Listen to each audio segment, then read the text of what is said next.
To the Blockade Runner podcast number 136, take 2. And my name is John, and joining me as always is Ryan. Good morning, Ryan. Yeah, let's do this again. Once more with feeling. Maybe once more with less feeling? I don't know. Maybe. Yeah, Ryan and I recorded Blockade Runner podcast number 136 the other day, but we took a look and a listen and thought, maybe we should do that again. So we're going to do it again. Mm-hmm. But we will be talking The Rise of Skywalker and kind of implications, I guess, for the future of Star Wars and a couple of other things as well. So, yeah, I guess our last combo was like really general Rise of Skywalker conversation, and this one we're going to target some more specific ideas rather than just kind of like try to address everything. So yeah, it was a lot of general convo that I think pretty much everyone is sick of hearing at this point. A lot of talking points that have been kind of run to the ground in the past week, I'd say. So this episode we're kind of taking a look at there's like 3 sections, I guess. First, we're going to be talking about representation in the film, because we know that was something that, JJ came out and spoke very strongly about going into the movie. So we want to see like how did he actually deliver on that.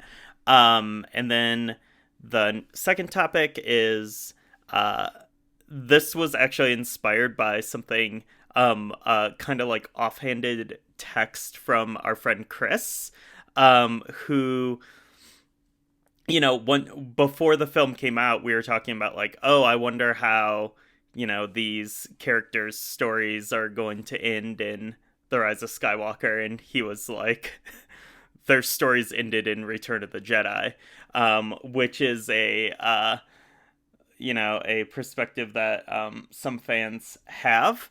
I'm not totally sure if he was like being 100% serious or if that's what he believes after the film.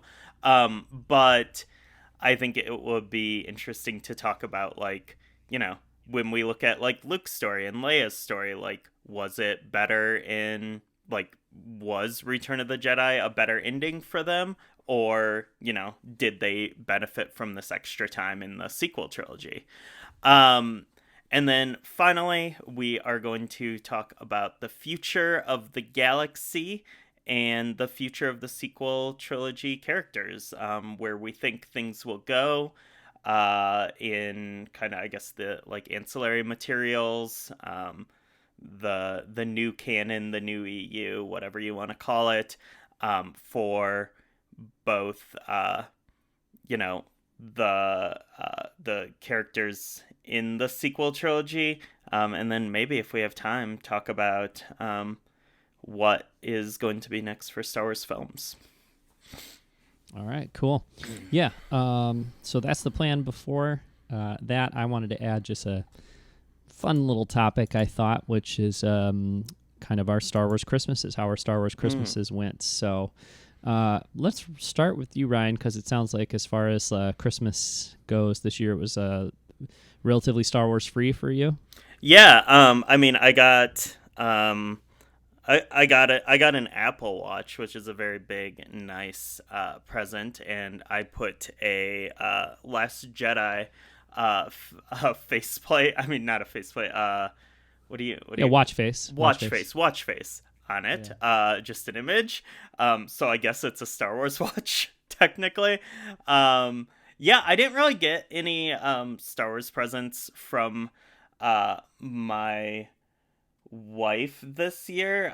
It's kind of hard to shop for me when it comes to Star Wars in some ways, because a lot of the stuff that's like, kind of readily available, I've purchased on my own, and some of like the deep cut stuff is like a little more challenging, and also might be something that I already have. So I think that that's like an area where Lindsay's just kind of given up.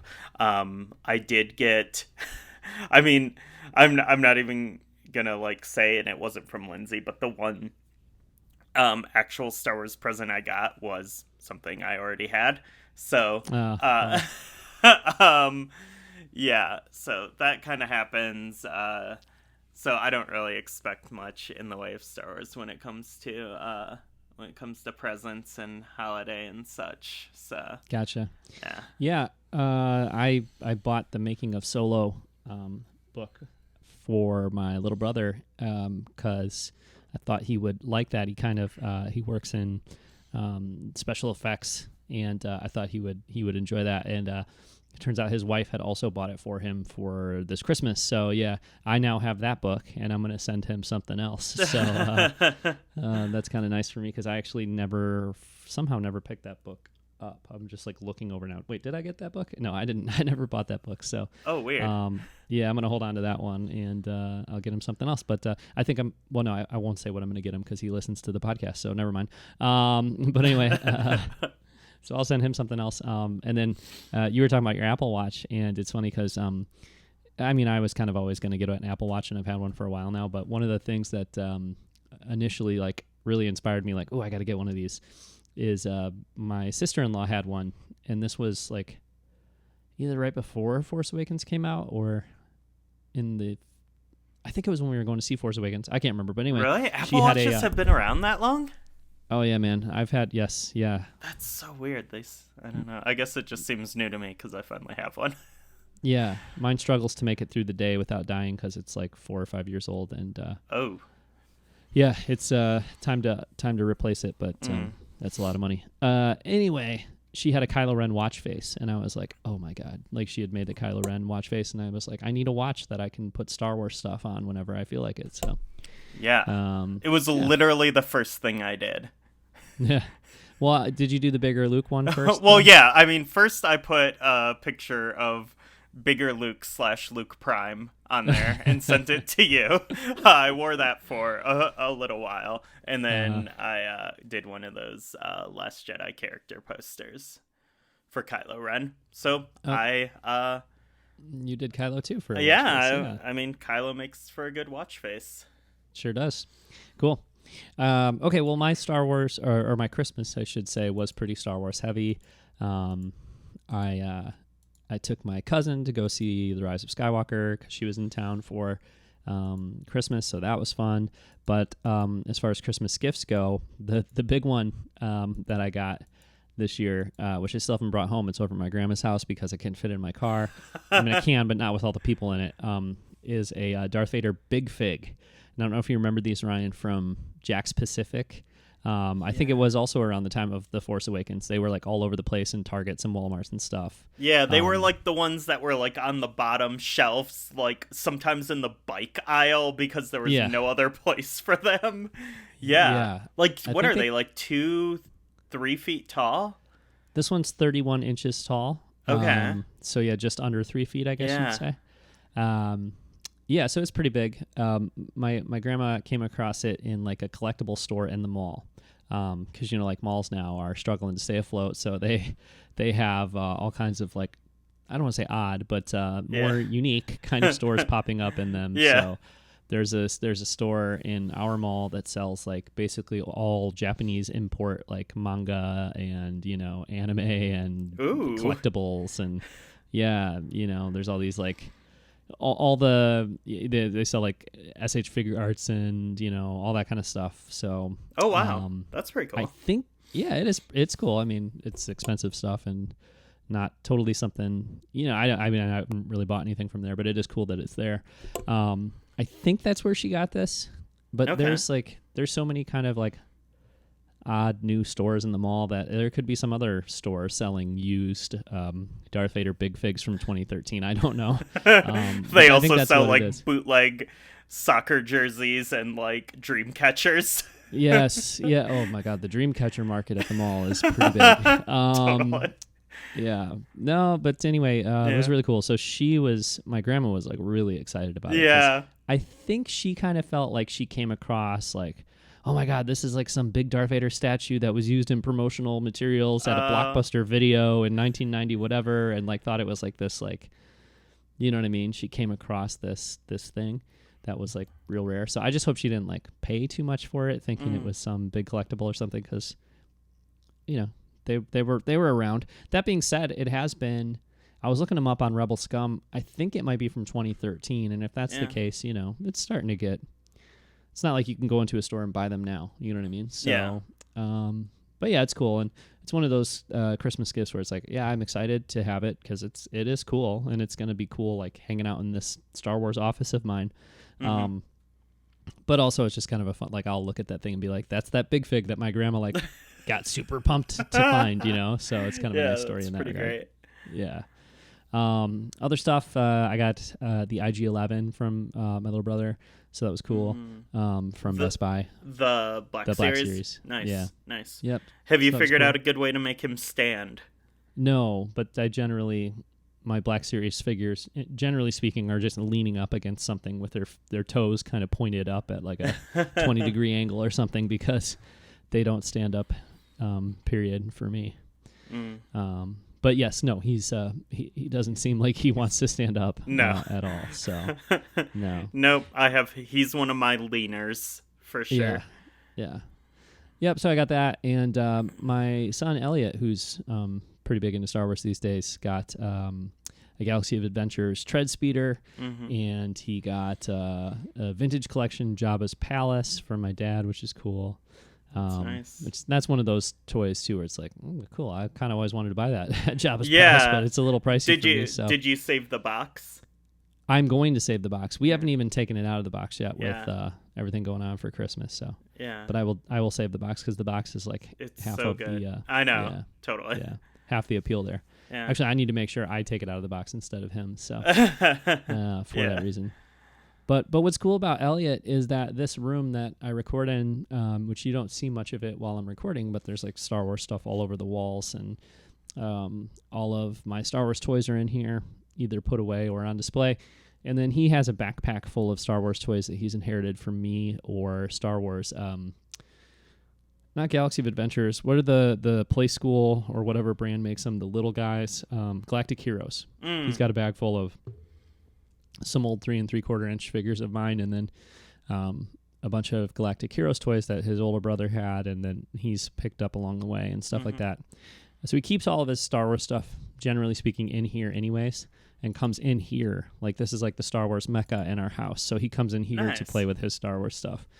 Yeah, so when he gets Star Wars toys, even if they're his and he's playing with them and all that, and I don't have them on display, pretty much every day that I come in here, like, there's just Star Wars toys like strewn about that he's been playing with and stuff. So it is fun on that level. Nice. Yeah. And then last thing for Star Wars Christmas for me is last night, Christmas night, I went back over to my grandma's house on my dad's side of the family, and my little brother was there, and my cousin Alex, who's like 20, 21, was there, and a couple of my other cousins that are around that age. But my little brother and my cousin Alex both are huge fans of the Star Wars Epic Duels board game from 2002, which is really cool. And Alex brought his Star Wars Epic Duels game over, and we sat down and played it, like 6 or 7 of us, like uncle, cousins, brothers, all that stuff, sat down and played Star Wars Epic Duels 2 rounds last night, and that was really fun. So I don't know if you've ever played that game, Ryan. I have not. That's the one that like everyone loves and is super hard to find now, right? Yeah, it's pretty expensive if you buy. I was just kind of looking around last night on eBay. A complete copy is in the $100 range. Yeah. I saw a sealed one on there for $350 or something like that. And then even like some people are selling boards with like missing pieces and missing characters and stuff like that, and it was still like $60, $70, $80 to get one. So it's not cheap. Is that literally the only piece of Attack of the Clones merchandise that has appreciated in value? It might be. It might be. Yeah, it might be. And it is very Attack of the Clones, which is cool. Yeah. No, it's a great. It's actually really fun. So he was talking about it last night. And he was like, "Oh yeah, I played a lot of this in high school, so I know like all these different, I just kind of have like a very developed sort of approach to it." He was telling me because he's played so many hours of Epic Duels. I was like, "Oh man, so like Epic Duels is like his Trivial Pursuit." Because for me, I played a ton of Trivial Pursuit in high school, Yeah. But him and like kind of his friends, they played tons of Epic Duels. So, kind of the same way that I like venerate and really love Trivial Pursuit. I feel like he feels the same way about Epic Duels. So, Did he win? No, he didn't. Oh. But that's because my uncle. Well, I think we played teams the first round, and me and my cousin Alex won. We were the light side, so of course we won. But then also like Alex is an expert as well. You know what I mean? So it was kind of expert v expert on that round. Oh, okay. With some tag team partners, which was me and my uncle who didn't know what we were doing. Yeah. But then in the next round, we had like 6 or 7 people, and it was kind of chaotic with all those people on the board, Yeah. And my Uncle Tom, who has a PhD and is a former video game developer for Rainbow Studios in Phoenix, and a very cool guy, he cleaned up. But it's not just because he's really smart, but he is really smart and very strategic in his thinking, that kind of thing. But not only that, but he played as Darth Maul. And with Darth Maul in Epic Duels, you can hang back in a corner, collect lots and lots of cards, and then if you get the right combo of cards, you're like almost unstoppable. So, but what's really cool about it, actually, I screwed up, but I was playing as Obi-Wan Kenobi, and Obi-Wan has this one card that is like a real showstopper for Darth Maul's specific ability. Because Darth Maul, like, he can collect all these cards and then chain them together. But Obi-Wan's got a card that makes everybody drop all their cards and grab only 3 new cards. Ooh. So that's like, I feel like that card is designed to take on Darth Maul, and it's cool that Obi-Wan is designed to take on Darth Maul in that game. Yeah. Wow. That sounds fun. Anyway. I really want to play this game. Like, yeah, it's like this weird legendary thing in like modern Star Wars fandom, and like there's a really high barrier to entry for it, but that's awesome. So this was the first time you got to play it? No, I've played it before. Oh, you have? I have played it before, but it was just like a fun experience to play it all together at Christmas, when all my family's in town, because it's people from like Phoenix, LA, Minnesota, Florida. So people are there from all over. Okay. But no, I never got into it in a big way though. But I probably had the most fun I've ever had playing it last night. So yeah, it was really cool. If you come to Star Wars Celebration, maybe, I don't know if Jason, that's my little brother, I don't know if his copy is out there. He lives in LA now, so if he's got his copy out there, I'm sure he would happily bring it along to Celebration in August. So yeah, that's a possibility. Sounds fun. Cool. All right, so well, yeah, happy holidays to everybody. We're recording the day after Christmas, so kind of thought it would be fun just to talk about that, and hope everybody had a great Star Wars holiday. So why don't we transition from that, Ryan, into our first kind of main topic here, and have you take it away on that one. Yeah, so in regards to representation in The Rise of Skywalker, there's an article that we'll link in the show notes. It's from Entertainment Weekly, and it's from December 5th, 2019. And I'm just going to read like one kind of quote from here. It says, talking to Variety, the director, JJ, said it was important to him that the Star Wars universe looked more the way the world looks than not. And in the case of LGBTQ community, it was important to me that people who go see this movie feel like they're being represented in the film. So that's his quote. And then there's another part in the article where it says, Lucasfilm chief Kathleen Kennedy previously said in a 2013 interview that she would consider having an LGBTQ character in a Star Wars movie, and promised more representation in the franchise. And then, quote, the demographics within our business don't reflect society, and they certainly don't reflect the audience, she said. There should be many, many more faces of color, many more women, many more gay people. So, I think, like, Yeah, I think there's a bigger conversation around that Kathleen Kennedy quote to see like Star Wars as a whole from 2013 to now. Mm. But I wanted to talk specifically about JJ's quote. And, he had said this ahead of the movie, like it was essentially like part of the press tour and like what people should expect in the film. Um, and how do you feel he delivered? Well, I feel the same way kind of I felt about it on the night that I saw the movie, which we mentioned it. I can't remember, like, I don't think we spent more than, a minute on it or something. We were recording our post Rise of Skywalker conversation, but, my kind of comment there was, well, basically that, I'm not part of the LGBTQ plus community, so I don't really want to speak for how people might have responded to it. But my initial feeling was that because it was such a small moment, if I was part of that community, I might feel a little. I hesitate to even say that. I was going to say like I might feel kind of patronized by it just because it's not a very big moment or whatever. But like at the same time, like even saying that, I know that there's got to be quite a few people who looked at that and thought like, wow, that's really cool. I mean, that's the first kind of clear representation of an LGBTQ character like in a Star Wars movie, period. So, I mean, that's progress, and, it's not a big moment, but it is something. And so it's just hard for me. Like, I don't even want to try to say like, well, how would I feel if I were part of that community? Because I'm not, so, yeah, I think, and I have seen reactions from people who feel like, hey, that was maybe a little bit of, you didn't do Finn Poe, so you're kind of throwing us this little thing, but it's not very much, and so it's maybe a little frustrating from that perspective. But then I think a lot of other people were really excited to see it too.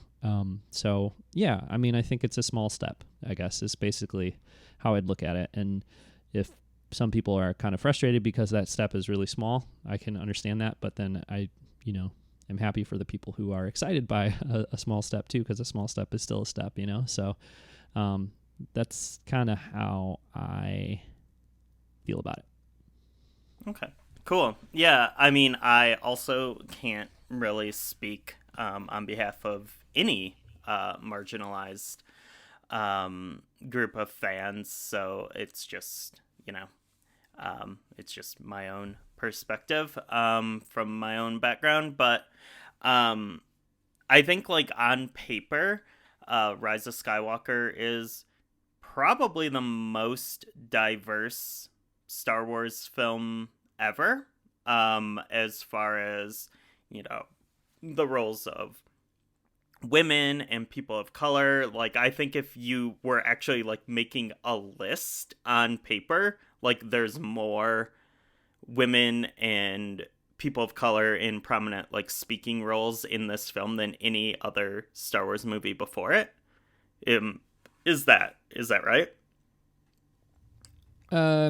Yeah, I guess so. I mean, I feel like that's basically true of the sequel trilogy in general, kind of, I mean, I think that was obviously intentional on their part with the sequel trilogy, and something that they, yeah, I mean, because, well, I mean, your kind of lead characters, if you want to look at like the three primary or three of the four, I guess, primary characters of the movie are a woman, a black man, and a Hispanic man, so that's already a huge step right there for Star Wars in comparison to previous kind of lead casts of the past. But yeah, I mean, in The Last Jedi introduced Rose, and this movie introduces Jenna. So yeah, I mean, I would say that it's probably the most diverse, but it feels, and Lando is featured fairly prominently in this movie. So, but yeah, I would say it's the most diverse movie, but I just feel like the sequel trilogy in general has gone a long way as far as that goes. Or come a long way. Yeah. And you mentioned Rose, and I've seen some talk now. I think people did the math and broke it down to she's in the film for 1 minute and 16 seconds of the 2.5 hour film's runtime. I know this was another thing that JJ said, like, one of the best things I inherited from Rian Johnson was Rose Tico. Like, he brought Kelly Marie Tran out there, at the whatever pre-trailer conversation thing. Do you feel like her role was appropriate in this film? No, not really. I mean, I think my opinion on this one has evolved since I saw the movie the first time. Because, well, number one, I guess I would say that, like, after seeing the movie the first time, I thought, yeah, Rose was not in it very much, but I really didn't expect her to have as big of a role as she did in The Last Jedi. Mm-hmm. But then after seeing the movie, because I've seen it 3 times now, so after seeing the movie 2 more times, and also kind of, seeing what other people who are upset about Rose not being in the movie more than she is have had to say, like, I feel the biggest issue I have with it, where it's like, I don't know, I kind of didn't expect her to be in the movie a lot, because this movie is so jam-packed, as a lot of people, including us, have talked about. Like, there's so much going on in this movie, and it almost feels like they can't fit it all in there. And with Jana being a new character as well in this movie, I kind of thought, like, man, it's going to be tough to get everything in. So I did not expect for Rose to have as big of a role as she did in The Last Jedi. Mm-hmm. But now, watching the movie 3 times, it's like, why is Dominic Monaghan's character in this movie? Because without him, at least, Rose could play a more significant role, even if the script isn't changed so that Rose is, like, going along with everybody on the mission to Pisana and all that stuff in the beginning of the movie. She could still feature a little more prominently in that way if he wasn't in the movie. So, I mean, I think it's disappointing that she's not in the movie more. A lot of people loved her, myself included, from The Last Jedi. So I think it's one of those things where I could say, like, well, realistically, did I think Rose was going to be in the movie a ton? No. But I can also see a very clear and simple way of her being in the movie more. That is like a big miss, a big L on their part, because it would have been easy kind of to incorporate her more, even without making big structural changes to the movie, or, you know what I mean? Like, it wouldn't have taken a lot for her to kind of be featured more prominently than she is. So, I mean, she's a meaningful character. I also think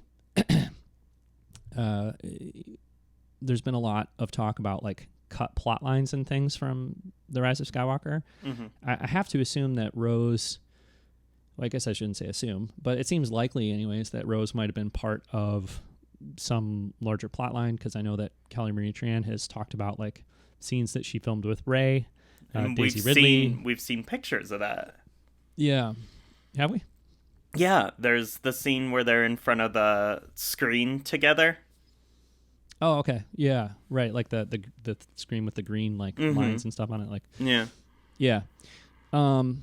So, I don't know if maybe that's not really a cut plot line, but just extra scenes or whatever that were shot kind of at the Resistance base and stuff like that. But anyway, I would guess that she had a little bit larger role in the movie, and for some reason that was kind of cut down. So yeah, that's also not good. I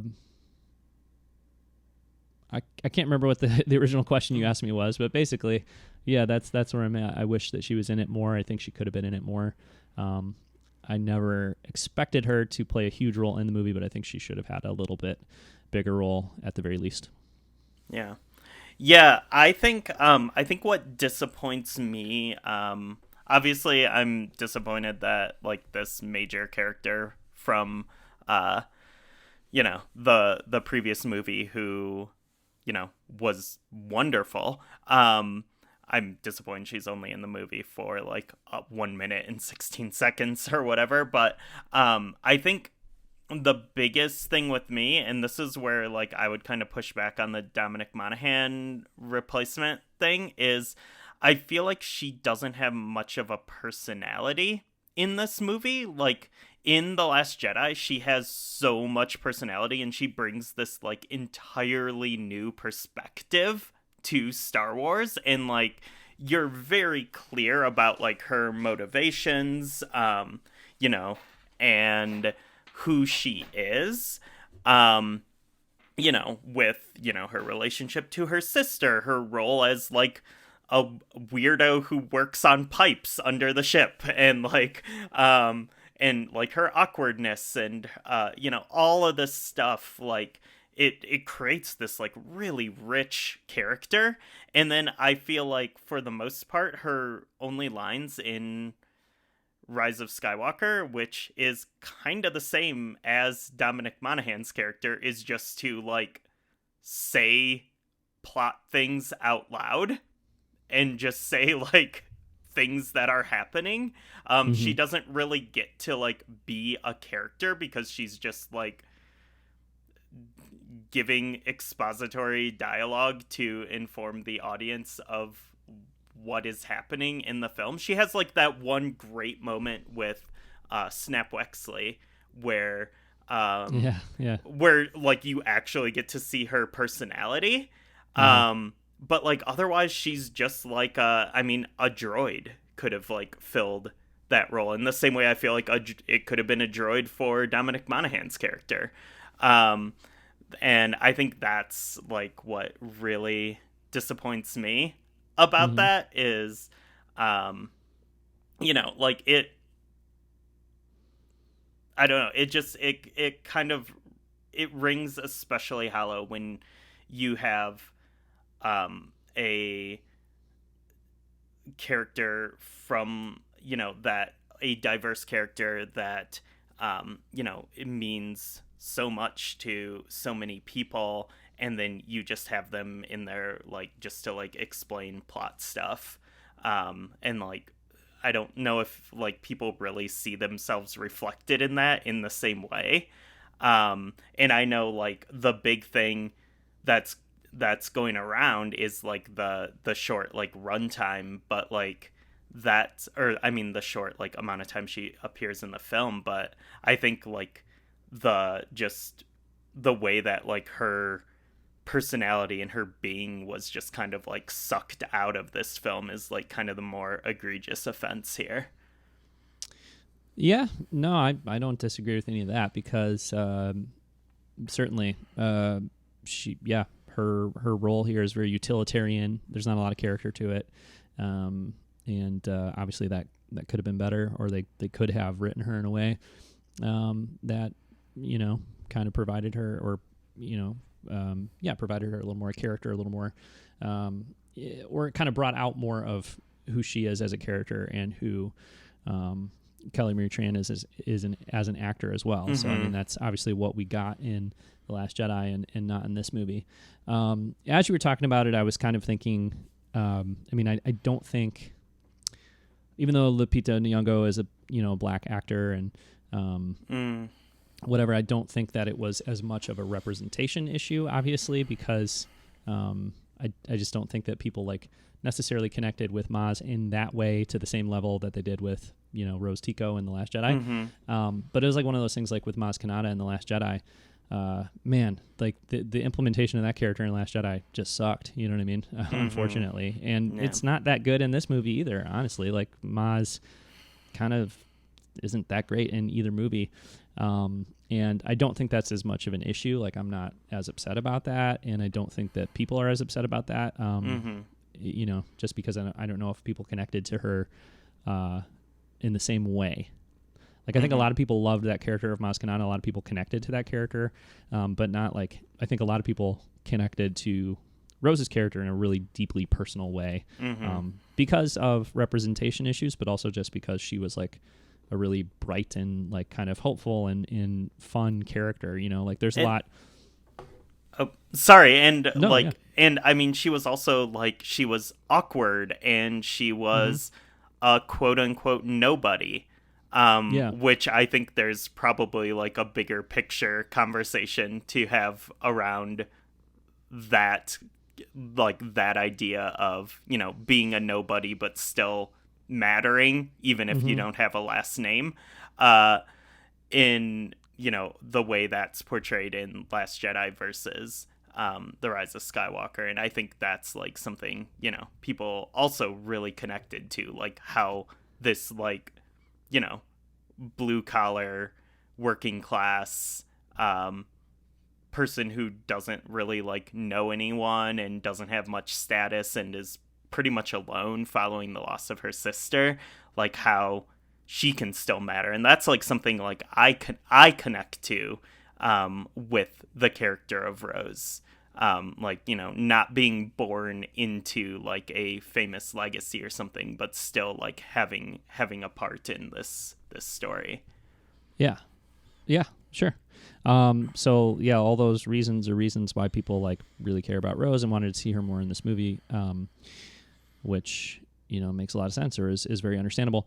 But like what I was saying about Maz is just like, I think sometimes, you know, like they'll come up with a character, they'll write a character, they'll create a character, and that person has like a really defined role in the one movie they write him for, and then it can be a challenge to kind of work that character into other movies in a meaningful way, which is not to make an excuse for him, because like, you know, I started out by saying like I think they could have done better. I can see easy, obvious ways they could have done better, including Rose. I wish they had, but I kind of always thought like maybe the way that Rose would get worked into this movie would be, you know, kind of, I don't know. I mean, it's not even that it would be difficult, because, you know, there's all kinds of ways that they could kind of include her in stuff that happens within the movie, and I think that would be good too. But just with so many characters, so much going on, and with Rose being a character that I think Rian Johnson wrote for, as much as he wrote her as this really interesting character, and she has a lot to do and a lot to say in that movie, and she really comes to life in that movie.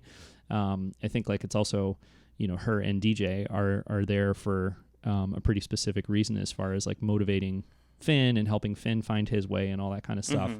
And then when you come to The Rise of Skywalker, and there's so many things that have to be accomplished and so many stories that have to wrap up and all that stuff, it's like, I didn't really expect her to have like another kind of like major arc or another kind of like, you know, major role in this movie. But I thought that, you know, and still think for sure there could have been more for her. And, you know, like you said, even with not a lot of time, you can implement the character in a way that has a lot. I don't want to upset you, Ryan, and use this term you don't like, but it has a lot of heart. You know what I mean? And instead, in this case, it was kind of paint by numbers. You know, not a lot of character, not a lot of feel. I don't want to say not a lot of feeling, but yeah, it was pretty utilitarian, her implementation in the movie. So yeah, it's unfortunate for sure. Yeah. How are people going to feel? How are you going to feel? You know, if we get the Blu-ray and there is like a ton of great Rose stuff like in the deleted scenes. I feel like that's a double-edged sword, you know, because it's like, oh, it would be cool to see what they had planned for her. It would be cool to see that they did kind of, you know, write some better scenes for her and that kind of thing. But then it's gonna be frustrating to see that stuff was taken out of the movie too. So, you know, I don't know what the better alternative future is there. Like, well, they just kind of dropped the ball and didn't write a great part for Rose, or they did write a great part for Rose, but then they whittled it down so much that you don't get to see it in the movie, you know? Yeah. I don't know. I guess we'll find out when the novelization happens, and then when the Blu-ray, or if they do an extended cut in the theaters. But we'll see on that. But it's funny because, like, as you were talking, like, I mean, I was listening to what you were saying, but I was also thinking about like how crazy it is that this is the longest Star Wars movie ever, right? No, it's 10 minutes short. It's only 2 hours and 22 minutes. Okay. From bell to bell, as we say in the wrestling world. So that includes the credits and everything. So it's shorter than Last Jedi. Okay. Oh yeah. Which it might be the second longest, but I mean, you're talking a handful of, like, they're all, except for A New Hope, I think. They're all in between like 2 hours and 10 minutes and 2 hours and 20 minutes, basically. Like, they're right in there, you know, so yeah. Anyway. Okay. But it's still a pretty long movie. Yeah. And I think there's like, I mean, as far as like movies go, and there's still like, we're just having so much talk about like, oh, how can they, like, you know, the pace is off because they tried to cram so much stuff in there, and like, well, you can't do these like meaningful character things because there's just so much stuff in there already. And like, and I was thinking about it, and it's like, I mean, it's kind of sad when you like, because like we were saying, like on paper, this is probably the most diverse cast in Star Wars history, which is something I think to celebrate. But I think like about like an hour and a half of this movie is kind of like overshadowed and like taken over by like an old white dude. And that's like the new thing that was like inserted into this movie that just like sucks everything else that could have been cool about it out of it. I don't really agree with that, but I mean, I don't think that Palpatine. First off, I mean, if people go in and start counting like minutes on screen that Palpatine has, it's going to be a lot more than Rose, no doubt. I'm not arguing that, but I don't think it's going to be a ton, because he shows up in a couple scenes in the beginning, and then I guess he's featured quite a bit in the finale of the movie. But yeah, I mean, I don't really think there's. I don't think that Palpatine took up any of the space that Rose would have inhabited in this movie personally. I don't But know. like, I mean, the like, you know, the MacGuffins train to like get to him though, and like, you know, everything surrounding him, like that being, you know, the new thing like inserted into this movie. To the sequel trilogy rather than it just being like the Resistance versus the First Order. Like I think I wonder if like, because we know at this point that Palpatine wasn't always part of the plan. So like I wonder what in episode 9 would have looked like if the Palpatine thing just wouldn't have happened. Well, yeah, sure. I mean, yeah, but there's like an infinite number of ways this movie could have been written with an infinite number of different plot structures and, you know, sequences and whatever. So, I don't know. I wouldn't personally draw too strong of a connection between representation issues and the fact that like Palpatine is the villain in the end of the movie, because I just think that, you know, you could have had Palpatine as the villain and not had all these MacGuffins to get to him. Because like really at the beginning of the movie, they're like, the dead speak, Palpatine's alive. And well, okay, just roll with it, you know? And like, it could have been, hey, let's hop in our X-Wings and fly right to him. And there would have been no, you know, they did create this like complicated path to get to him. But I don't think it was out of necessity. I think it's because they wanted to write a film like that featured, you know, kind of this adventure in this race to get to him. But I don't think that's a necessary thing to do to include Palpatine in the movie either, though, you know? So I guess what I'm trying to say is I think that the filmmaker sat down and said, we want to have the first half of the movie have this like exciting kind of adventurous race to the bad guy type thing, and so they did that, you know. And we could agree with that choice or disagree with it, but and you know, a lot of people strongly disagree with it, for sure, but I doubt that got in the way of, you know, making the kind of movie that, you know, that you're asking for here, because I think it's just like that was the choice they made. So I don't know. Yeah, it's just weird because when we look back at this quote from JJ where it says it was important to him that the Star Wars universe looked more the way the world looks than not. Like I feel like we have that on paper, but like the film doesn't feel like that when you watch it. Yeah, I guess. I mean, I would be. I don't know. I think Oscar Isaac's on screen a ton. John Boyega's on screen a ton. Daisy Ridley's on screen a ton. Jan is a new character in this movie, and I don't know. I mean, I personally don't want to kind of litigate how much time certain, you know, groups are represented on screen or whatever, because it's like, I mean, I've seen people say that like. Well, I don't know. I don't know if I want to repeat that even. There's new characters in this movie, and I've seen people say like, well, Rose could have taken that person's role. You know what I mean? It's like, okay. Which is like what you said about Dominic Monaghan's character. Yes, I did. because I'm not too worried about him being represented in this film. But like with Jannah, I'm saying like, oh, well, we didn't have to have Jannah in the movie. Okay, well, then you have more Rose, but then you have less Jannah. It's just like when we start saying like how much time are certain groups on screen or whatever. I don't know. I don't want to be the person to kind of tackle that because, yeah. I think there's various groups that are represented on screen quite a bit, and, you know, how much each of them are represented or whatever is. Yeah, but I mean, I think that, like, the point that I was making, that it's not necessarily about screen time, but more like the characters and the feeling that you get from them.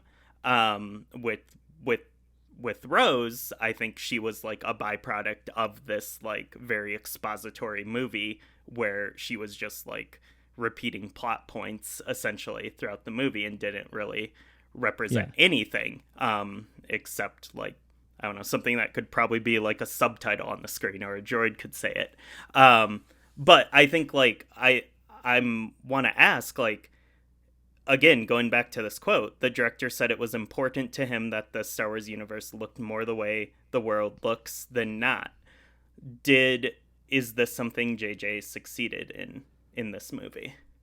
Yes, I would say yes, because John Boyega and Oscar Isaac and Daisy Ridley and, you know, Jannah and Lando. And I mean, there's like, I feel like the cast is pretty diverse, and I feel like it's not, unfortunately, Rose is not featured very much.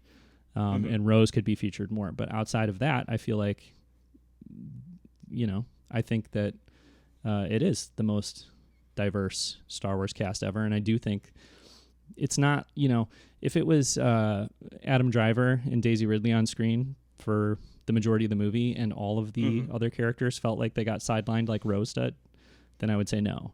But I don't feel like they are... I don't feel like Oscar Isaac and John Boyega and Daisy Ridley and all these other characters are just kind of like, well, we got to make this movie diverse, so we'll put them in there, but we're not going to really worry about them or care about them. We're going to, you know, mainly care about the characters that look like all the Star Wars characters of the past. Like, I don't get that impression from any of the movies in the sequel trilogy.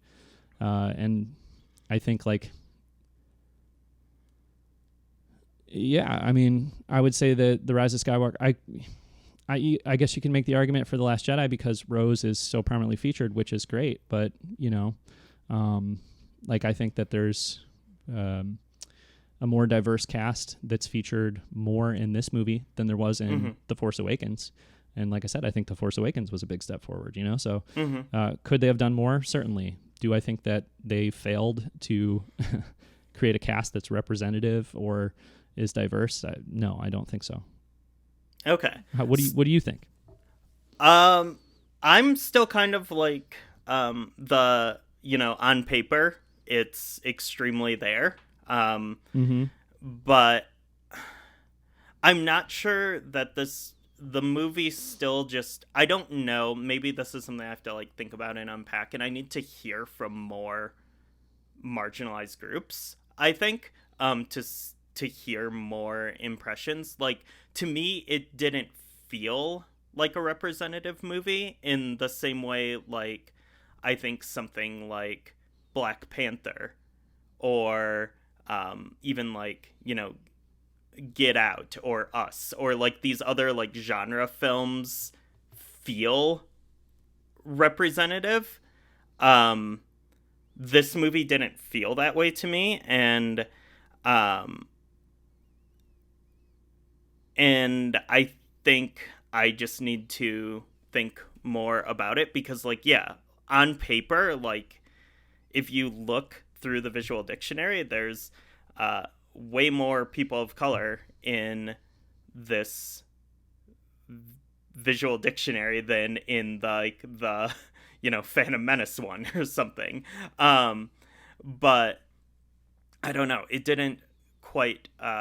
It didn't feel that way as a film, and I know that this was one of JJ's goals. So I'd also be curious to see how he feels about it. How Kathleen Kennedy feels about it. Like, did they achieve their goal? Because that was a big goal with the sequel trilogy. Like, how do they feel about it?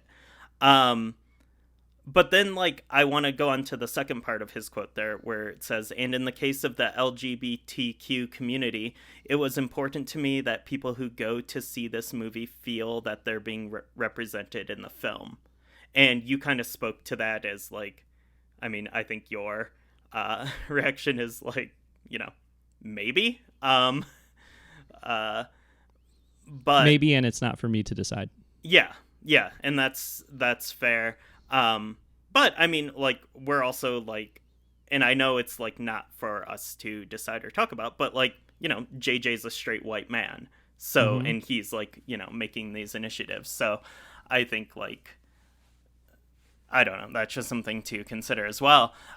So the kiss, the gay kiss that happens in the film, it's about 1 second long. I missed it the first time I was watching the movie. And I think, like, yeah, like, this movie has 100% more gay kissing than any other Star Wars movie before. Mm-hmm. Um, so in that way, it's like, well, yeah, like, on paper, yup. Um, and what's the name of the woman, the character, the Resistance that we actually kind of know? Darcy. I think so. Yeah. DRC. I don't know. Yeah. Probably Darcy. Yeah. Darcy. And like, she's not like a character just created for this scene or whatever. We've seen her in the previous movies. Well, at least Last Jedi, right? She was not in Force Awakens, correct? Yeah, no, I think that it's a Last Jedi character. Okay, so it's a returning character, albeit minor. And I think that, counts for something. But again, I think it's like, it's one of those things that it's funny because people were kind of talking about this like right when the movie came out, and we're like, well, it's something because it's so short that and it doesn't like change the trajectory of the story in any meaningful way. It's something like, oh, they can cut it for China.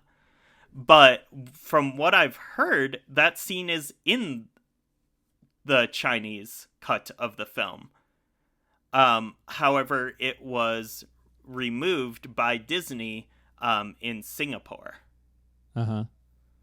So it is still kind of this thing that's like so neatly placed in the film that you can just like take it out easily without like it affecting like the trajectory of the story or like anyone's like actual character arcs and stuff. So in that sense, it feels like that it's so easily removable that it feels maybe a bit less meaningful. Yeah, I mean, like I said, that was my impulse or my kind of like immediate reaction was sort of like, hey, is it worth doing? I mean, like, is it going to land with the people you want it to land with? Is it going to mean something to the people you want it to mean something to, because it's such a small moment? But at the same time, then, like, I really hesitate to question that too much, just because, like, I don't want somebody who's part of that community to hear this podcast and feel like, oh, I was excited about that moment, and like now, now like you're kind of raining on what was a kind of big moment, So I just, I don't know, but certainly, and the thing is, like, it's like, who knows what the thinking was behind it, because it could be something like that, like, hey, JJ goes to Alan Horn and whoever at Disney, and not to say that Alan Horn would be against this or whatever. Noted homophobe. I shouldn't name a specific Alan person. Horn. Yeah, I shouldn't name a specific person, but I just mean, like, Just maybe JJ's like, hey, this is something I want to do in this movie, and they say, well, the only way you're doing it is if it's a tiny little part of it. I really doubt that, though. Like, I don't really think that's probably what the case is. I think this is probably like a good-natured thing where they're thinking like, hey, let's try to get a moment like this in the movie, and that'll be a positive thing for a lot of people. I think that's probably what their intention is. Does it work? Another question. Again, not really the question that I feel like I'm the one to answer, but it is a question that's worth being asked, of course. But yeah, I think I watched the movie and think like, hey, they tried to have this moment mean something. It is kind of again, it's kind of patron, or I don't want to reduce it by saying it's a superficial thing, but it kind of is, because they're two sort of very background characters in the movie, and you don't know much about them and that sort of thing. So can still be a powerful moment for people, especially because like it's a Star Wars movie. I mean, in 2014 and 2015, you had people that were, I mean, you still have these people, but you started to hear from people who were mad that there was a woman in the starring role in a Star Wars movie, you know? So we've come from that to ending this movie with a kiss between two women, you know? And I think too, like, there's a lot of valid criticism of The Rise of Skywalker that says, hey, a lot of this stuff seems to be a reaction to criticism of The Last Jedi. And that might be true. I think in some cases it's true. But like, this is one of those moments where it's like, hey, if a lot of, I don't know, angry white dudes didn't like The Last Jedi because it had progressive ideas and you know, themes and stuff like that, you got to think that JJ and Lucasfilm and Disney knew that a headline in, you know, on the internet the day after The Rise of Skywalker came out, or in my case, the day it was coming out, you know, hours beforehand, where I saw that this was going to happen. But they had to know that this was going to be something that was going to be a story surrounding this movie. Yeah. So then I have to, you know, put on my hypothetical thinking cap here and think, so could we be cynical and say they put it in the movie because they knew it would get headlines and that's going to bring people to the theater? Maybe. Or could we say that, you know, they thought, hey, some people, especially, you know, we're talking about like fans that were loudly critical of The Last Jedi because of one of the strengths of the movie, in my opinion, the fact that it's got all these progressive ideas and stuff. Those people are going to be pissed about this, but we're going to do it anyway, you know, or maybe it's somewhere in between, or maybe audience reaction, at least as far as critical audience reaction, wasn't really part of the factor of why they decided to do it. You know, I have no idea. I think you could make a logical argument in any of those directions as far as why they did this, but it's, you know, it's going to be, until they come out and talk about why they did it more than, you know, the quote that you've included here, it's kind of speculation as far as what their intentions were and that kind of thing. Yeah. I think, like, for me, just kind of going forward, I think kind of like my role and my evolving thoughts on this are going to come from just like listening to how people from more like marginalized communities feel about, you know, representation in The Rise of Skywalker, whether it's like queer representation or you know, like people of color, like all that. I think like I'm just need to listen and, you know, kind of hear and like take in even from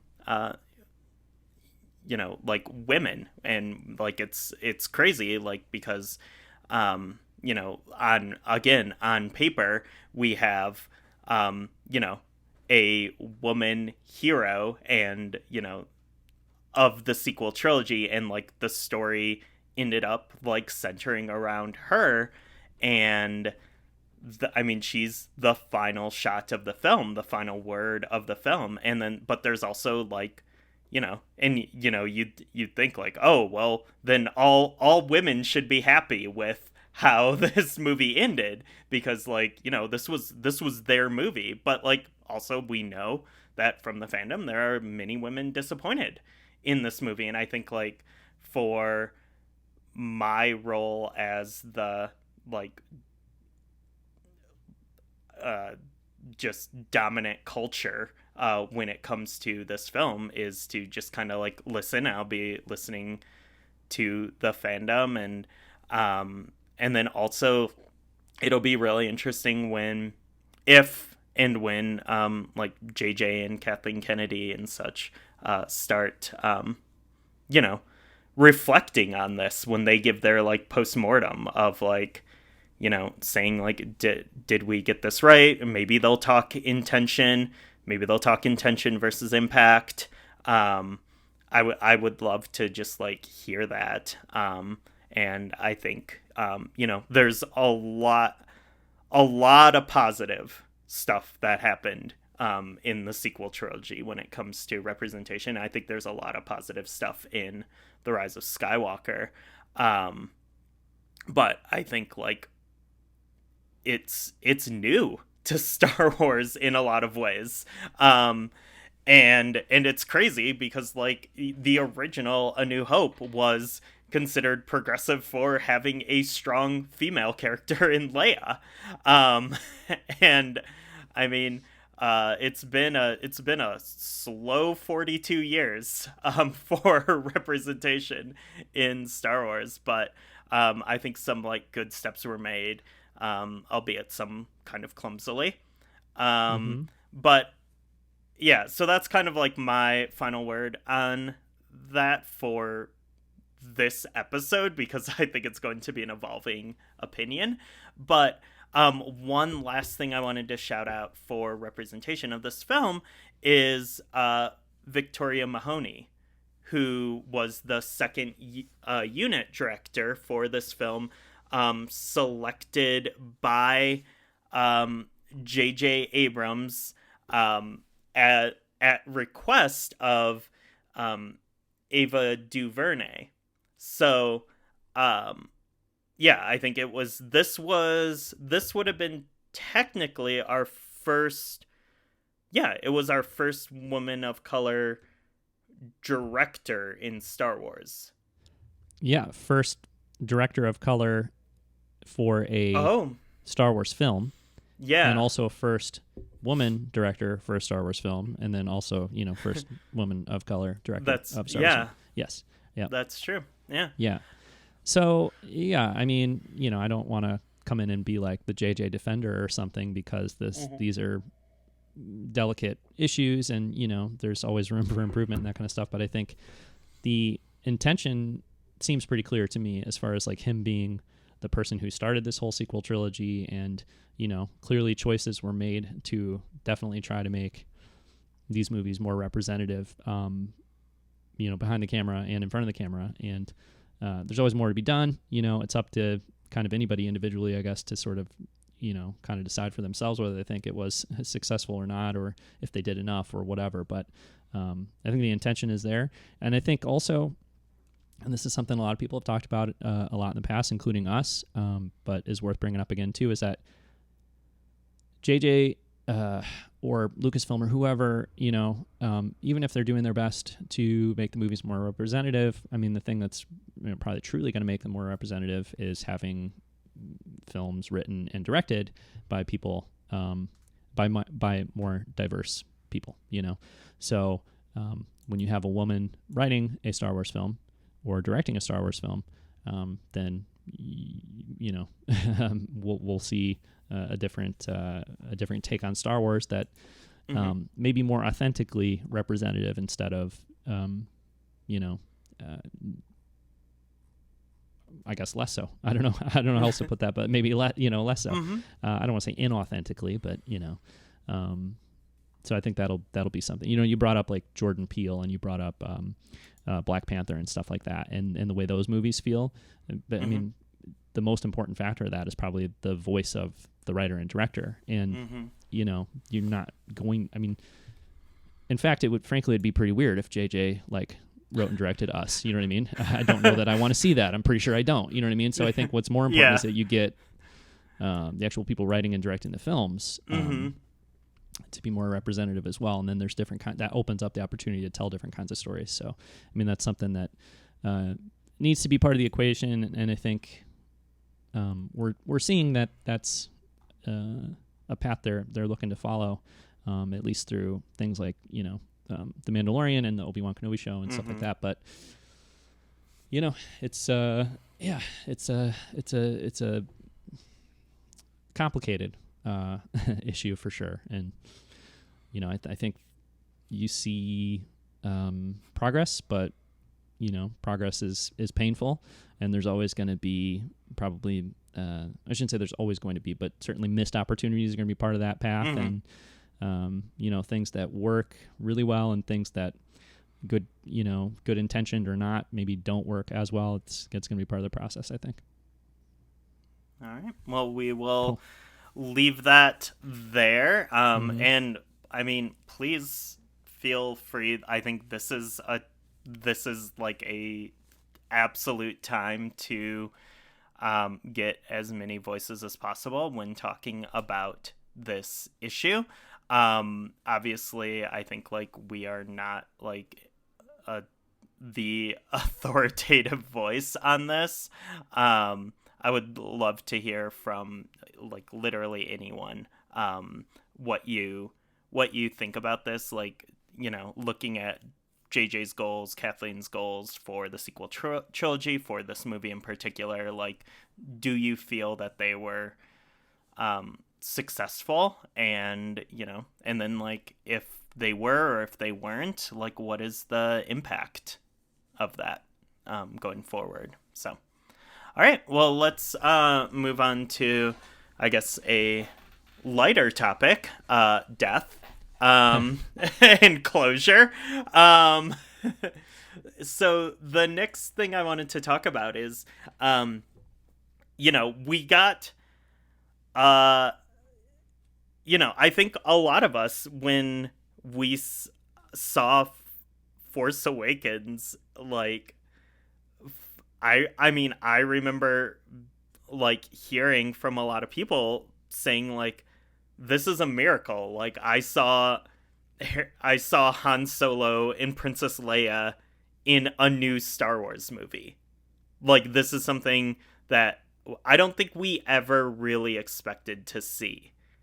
I mean, like, that door seemed extremely closed, I would say. Like, from the 80s to basically 2012. Like, that was a very closed door. That was like the Smith's reunion of like Star Wars. It was like, it was not going to happen under any circumstances. We would not see Mark Hamill and Harrison Ford and Carrie Fisher reprising their roles. But we did, and it felt like it felt crazy. It felt like a miracle. But then for some people, like I mentioned at the top of the show, our friend Chris, it felt like fanfic. Like, no, these characters' stories ended at the end of Return of the Jedi. That's, that's the end of the Skywalker saga. So, I wanted us to kind of like go through and, I guess not impartially, but just give our opinions. It's going to be very partial. Was like, I guess like the big question kind of guiding this is, we're going to go through each of these sequel trilogy characters who also appeared in the original trilogy and ask the question of like, did their story end better, or in a more better is whatever, in a more satisfying way to us as Star Wars fans? Was it more satisfying in Return of the Jedi, or at the end of The Rise of Skywalker and the end of the sequel trilogy? So I'm gonna throw you the first one. Let's talk Han Solo. Yeah. What do you think? Well, I think to me, there's no question that his character is enriched by the sequel trilogy, and that I'm more satisfied with the way the character ends in the sequel trilogy than I am with the way he ends in the original trilogy. I think that, I mean, I don't want to be repetitive, but my answer for most of these things is going to be to say that they, when they brought these characters back for the sequel trilogy, they challenged them, significantly challenged the characters, and that's what makes the stories interesting to me, and that's what makes them stronger endings for most of the characters than we had in the original trilogy, especially Han and Leia. But Harrison Ford talked about, and some of this stuff is overblown, and some of it's kind of like urban legend that people kind of just believe, and isn't necessarily truly the case. But I think Harrison, at one point at least, argued like, hey, Han should just die at the end of The Empire Strikes Back, because there's not much left for him to do. There's not necessarily, too many places left for him to go. And I think in Return of the Jedi, I'm glad he's in that movie because I think it's fun to watch Han Solo in that movie. And I think Han Solo, I enjoy him on screen in Return of the Jedi. But as far as how the character ends, well, he ends up with Leia, which is nice, and he is an integral part of the attack on the second Death Star and all that stuff. But, as far as a character goes, it's not a lot going on in that movie, which is fine. But, it's not like I walked out of the original trilogy being like, oh, I'm so disappointed in the ending of Han Solo's story. But that being said, when this opportunity came up in 2015 to bring him back for The Force Awakens, to see him as a father, I thought that was fantastic. To see that his relationship with Leia was messy and challenging and that it didn't completely work out, I think that was fantastic. And I have loved his final scene in The Force Awakens ever since I saw it, and I love it even more now after The Rise of Skywalker. Like, I think there was always sorry to ramble here, but there was always the argument that if Kylo's not redeemed in the last movie, then Han Solo's death was for nothing and it was a waste and all that stuff. And I don't know, maybe that's true by the rules of writing or whatever, but I always thought, or I always did think that it was plenty meaningful, even if, regardless of what happens with Kylo Ren, now we know what happens with Kylo Ren, but regardless of that, I always thought it was meaningful, because for him to walk out on that bridge and place his hand on his son's face and be willing to make that sacrifice for somebody else in that way, and to see that to me, that enriches his character so much. You see him as a father, and you see him as somebody who made mistakes and wasn't always a great father. And to me, that's such a better Han Solo story, such a better story in general than just oh yeah, he was dad of the year all 29 years of Ben Solo's life, and he's still dad of the year, and everything was smooth, and everything was just boring, And so anyway, that final scene I thought was really meaningful because it just showed how much he was still the same, but also how much he had grown and how different he was, and him being willing to make that sacrifice. So obviously then the way that we return to that scene in The Rise of Skywalker just makes it even more meaningful. I thought it was a master stroke to start with, and it's even just better with the way it's handled in The Rise of Skywalker. So sorry, what do you think? Is Han Solo better, or is his story better or worse with the sequel trilogy? Yeah, absolutely better in the sequel trilogy for basically the same exact things that you said. Yeah, I pretty much agree with all that, so I don't really have much to add. Okay, I'll try to talk less about Leia. No, that's totally fine. So then we'll go... let's go... I'm going to swerve you here. Palpatine. Yeah, well, okay. A difficult question for me. I don't think his story is better because of The Rise of Skywalker. He's only in The Rise of Skywalker. So I would not say his story is better because of the sequel trilogy or The Rise of Skywalker. I also wouldn't say that I disagree with the idea to bring him back just because it didn't make his story better or whatever. Yeah, I don't know. I like him in The Rise of Skywalker, but I don't think it does much for his character. I don't think it really undoes much either, so I don't know. I guess I'm kind of neutral on that. I think the prequels are by far, that's almost the more interesting kind of conversation with Palpatine, I think, and it depends on how you look at it, but it's okay, his story ended in Return of the Jedi, and it was whatever. He was there so that Luke and Vader could do what they needed to do. You know what I mean? But then in the prequels, then he becomes this really interesting character, and then the sequel trilogy kind of returns to it is enriched by what you've seen in the prequel, so it's probably better, honestly, in Rise of Skywalker than. I don't know. This is complicated, but you know what I mean? If you just watched Return of the Jedi and you hadn't seen the prequels, then you do see the prequels and then you watch The Rise of Skywalker. I think there's more to Palpatine's character in The Rise of Skywalker just because of the prequels. But you can also go watch Return of the Jedi after you've seen the prequels, so that's kind of a weird, thought process. But anyway, he's fine in The Rise of Skywalker. he's fantastic in the prequel. He's fine in the original trilogy, and he's fine in the sequel trilogy, and he's fantastic in the prequel trilogy. That's my feeling on Palpatine. Nice. Yeah. So did you feel like you were better off as a Star Wars fan before or after knowing that deformed Palpatine had sexual relations? Yeah, let's be honest. If I could return to a pre-Palpatine sexual awakening perspective, I would probably choose to do so. Yes. Yeah. Yeah. Okay. How about you? Yeah, I think the world would probably be a little better.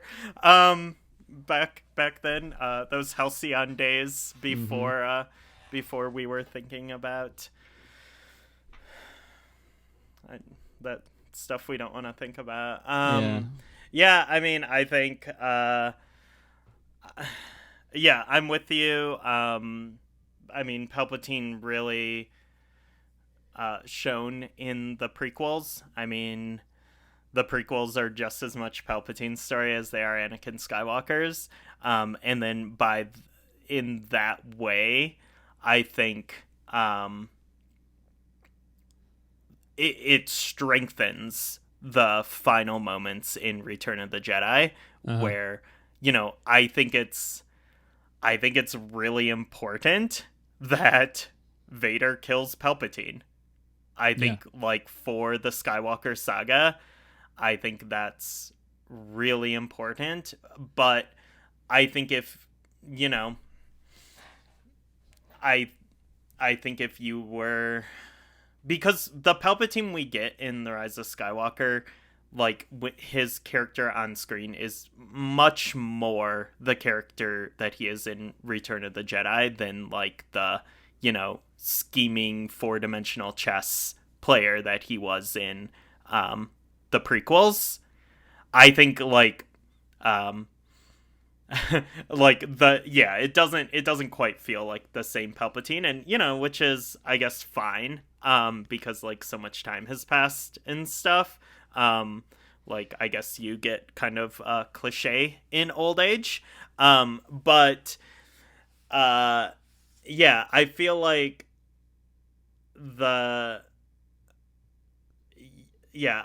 I feel like Darth Vader, Anakin Skywalker defeating Palpatine is very important, and, like, that is something that, like, is going to be kind of, like, weird and hard to reconcile for me with The Rise of Skywalker. But I think if you're someone who, like, hates the prequels and doesn't want to acknowledge the prequels, then I think the Palpatine stuff in The Rise of Skywalker probably works a little better. Yeah, I would toss out there.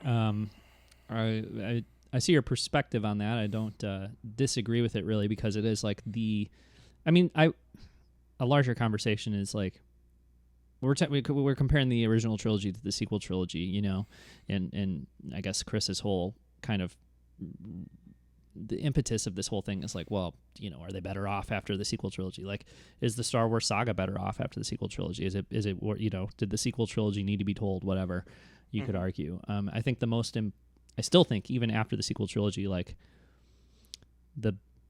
the key moment in the Star Wars saga is the end of Return of the Jedi, when Vader kills Palpatine, or Anakin kills Palpatine, and Luke redeems his father, etc. I mean, that's still like that's the quintessential Star Wars moment to me, you know, even though I love the sequels, to me, that's the quintessential Star Wars moment. So, you know, I don't disagree on that front at all. I would add, though, that I think that, like, the prequels are for sure the best version of Palpatine, the writing, the scheming, you know, all that stuff. But I think if you watch Revenge of the Sith, like, once he becomes the Emperor, he kind of does turn into a more cartoonish, you know, version of him, you know, like, we're comparing, I think people who are critical of the Rise of Skywalker's version of Palpatine are comparing him to, you know, like Sheev Palpatine sitting in that opera house scheming, or kind of manipulating Anakin, or Palpatine from, any time before that. But if we compare him instead to, I've been waiting for this a long time, my little green friend, you know what I mean? Like he's pretty over the top. True. He's pretty, yeah. And like he jumps the shark. Yeah, there's reactions like when he's fighting, like Yoda does something surprising to him, and he goes like, "Ooh," like he's pretty over the top, So yeah, he's definitely a cartoon character in The Rise of Skywalker, but they kind of got the ball rolling on that at the end of Revenge of the Sith, in a good way, I think. And I'm not criticizing that portrayal of him in Revenge of the Sith because I think it's fine for him to be a little bit lighter there, but yeah. Anyway. But okay. I mean, we're in agreement that his best, it's the end of Return of the Jedi, right? I mean, like as far as a conclusion for that character. Yeah. Okay. Now, Princess Leia, General Organa. I'm certain. Yeah. Okay. I think unquestionably better in the sequel trilogy. I like her in Return of the Jedi. I love her character in the original trilogy, obviously. She has a big moment in the beginning of Return of the Jedi when she kills Jabba the Hutt, which is cool. And it's the revelation that she's Luke's sister, I think is good in retrospect. Although I think if the movie came out a week ago, we'd probably be like, hey, what does that mean for her story? And is it actually good that she's being tied to this other character instead of just kind of being Leia? I think... Good question. Yeah. I mean, yeah, but it's the kind of thing that, like, with time... But now it just becomes so part of the thing. Yeah. Yeah. And, I don't know. I think it is different than the Rey thing, for sure. Like, because I think in that case, it brings her into, like, it brings her into the whole Jedi thing and the Force thing, and it makes her part of, like, this story that, she had like a Han-sized, kind of role in the larger mythos of the Skywalker family and saga and all that. But like once she becomes Luke's sister, like that kind of brings her into that story. Whereas like Rey, well, she was always important because she was, the protagonist and she was the Force user and all that stuff. And so like it kind of opened doors for Leia, I think, and it led to a more interesting implementation of her in the sequel trilogy. But anyway, I love her in The Force Awakens because she's this general, she's this leader.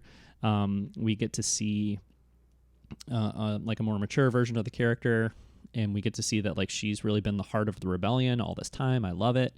You don't really get that feeling so much in Return of the Jedi. You know what I mean? She's on this ground mission to Endor, and she serves an important role, but it's like really like it's all down to Luke Skywalker, But you come back to Leia in the sequel trilogy, and she's super critical, important. In fact, Leia's there fighting the good fight, and Luke's off hiding on an island somewhere. You know what I mean? Yeah. So I think it's great for her character in that regard. I think seeing that she's got this relationship with Han that didn't work out, but is complicated, again, that's great. She's a mentor to these, to Poe Dameron and these younger characters within the Resistance. And then I personally love what they did with her in The Rise of Skywalker. I mean, I think if Carrie Fisher was still with us, I love what they did with her in The Rise of Skywalker. The fact that they pulled off what they did in The Rise of Skywalker with her not, being here anymore is even more impressive. And her kind of sacrifice that she makes for her son is great in The Rise of Skywalker. And her, I don't know how everybody feels about this, but I love the like kind of flashback to her training with Luke Skywalker in the jungle. Like we're seeing that like, yes, she was a Jedi, but then, she kind of, I guess I don't totally understand like why she stopped her training, but I think it's like she realized that like her primary struggle was going to be with her son and what was going to happen with her son, and that somebody else would kind of pick up the lightsaber and kind of fill the role that she was kind of considering filling at that point when she was like training with Luke. It's something like that, I guess, anyway. So, yeah, I don't know. I love Leia in the sequel trilogy. I love everything about her in the sequel trilogy, I think. I don't know. I don't have any complaints really as far as that goes. Yeah. I also agree that I love her character even more. post sequel trilogy. I love the her as just like representing loss, and like how much she has lost and how she has continued to fight for this cause and for her son. I think, you know, she believed in Ben the whole time. She believed in the rebellion, the resistance the whole time, and she was tested. She had moments of doubt, but I think the way that like she suffered so much hardship and continued to like push on, I think is like I think that's so inspiring and wonderful, and it's also like you can't really detach it. It's so Carrie Fisher. Yeah. As well. Yeah. Yeah, for sure. And she's got a killer line in Force Awakens, and I mean more than one killer line, but like I just talking about this, I'm like, oh, she's got that line in The Force Awakens when she tells Han, you know, Luke's a Jedi, you're his father. Like, boom, one of the best lines, period. I love that line. And then, of course, in The Last Jedi, when she tells Holdo, you know, God, what did she say? Well, she's got so many good lines in The Last Jedi. Yeah. She tells Poe, like, lots of heroes, no leaders or whatever. Dead heroes, no leaders. Like, that line's great.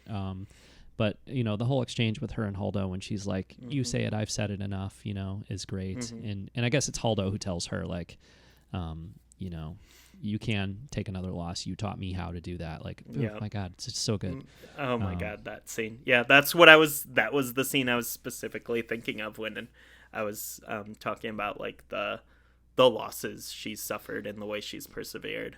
And I would say too, this is a good moment to point out the fact that I think that Leia's story in the sequel trilogy is like spot on, and I think I legitimately have zero complaints. I don't know. I'm sure I could probably think of something, or somebody could point out something to me, but just thinking about it, it's like overall like so satisfying. I have no real issues with it. I think a lot of that, I think Carrie Fisher is probably very invested in, I think she was invested in general, you know, in Star Wars and all that kind of stuff. But I think like, you know, both JJ and Rian Johnson talking about her as a writer and how clever she was and how she would like Rian Johnson talking about going over to her house and sitting down and just spending hours like going through the script. I don't think it was just Leia stuff. I think it was the script in general because she was, you know, so well respected as a writer and somebody who was a script doctor and all those things. So I think like, you know, the sequel trilogy, if it works for you, especially the first two movies, you know, a lot of that, not a lot of it, but I think like we should definitely recognize like probably Carrie Fisher had a role in that, but then specifically with the character of Leia, like no doubt in my mind, she was very much involved in every line that Leia says in these movies, and like in that Holdo exchange, you know, I don't think she just showed up and Ryan was like, hey, these are the lines you say. You know what I mean? I don't think that's how it worked with Carrie Fisher in that role. So yeah. Cool. Cool. All right. Final one. Luke Skywalker. Man, it is a difficult question because if the question is, it is the question, am I satisfied with what they did with him in the sequel trilogy? Like, absolutely so. Do I think that what they did with him in the sequel trilogy enriches his character, makes his character more interesting? Do I think that we should learn these things about Luke Skywalker? Do I think we should see how his story evolves? 100% yes to all those questions. Like, I'm completely satisfied with his story in the sequels. I love his story in the sequels. I think it's exactly what it should be, blah, blah, blah. But I'm sorry, I don't know if you can top the end of Return of the Jedi in terms of how satisfied am I with a character moment. You know what I mean? Like, that's the best character moment, the best like moment in the saga to me. Like, we already kind of, you know, made this point, but it's like that's the key moment in the Star Wars saga.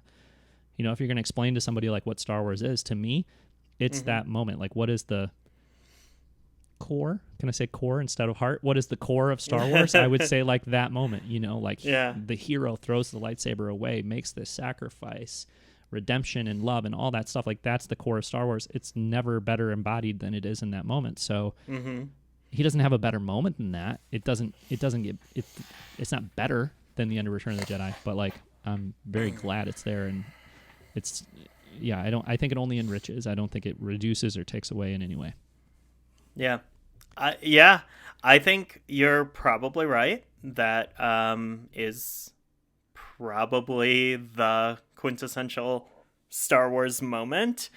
And that's funny because it's not the best Star Wars movie, but it has one of the best moments. I know. You know what I mean? So Yeah. and like that's just something that happens a little bit with Star Wars. It can. Yeah, which is a good conversation to have around Rise of Skywalker. Like, can a movie be flawed in all these other places, but it still have like these amazing moments that define the saga?